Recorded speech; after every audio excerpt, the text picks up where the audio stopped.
Hi guys! Welcome back to my channel. Ito na naman ngayon. Nakapasok na nga ang mga housemates sa loob ng bahay ni Kuya. Kasi nga lumabas kagabi ang mga house challenger niya sina Just, Charindong, Pat, at Teres. O, diba?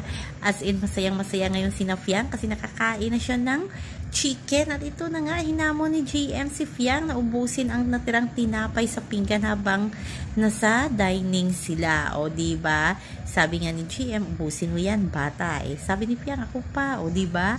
Hinahamon niya si Fiang. Pero may balita ngayon na safe daw si Fiang sa nominasyon kasi nga nanalo siya sa ligtas challenge. So, abangan natin mamaya kung totoo ang mga haka-haka. Kasi narinig natin sa kay JP na 5 sila yung nominado, si Fiang lang ang ligtas. So, paano kaya nakaligtas si Fiang? So, kaabang-abang yan. Exciting yan. So, palapit na ang big night. Sino kaya sa big 4? Sino kaya magiging big 4? Diba? Kasi 6 na lang sila. So, now po guys, ating updates. So, hanggang sa muli. Bye-bye. Also remember, huwag po tayo magpaka-stress.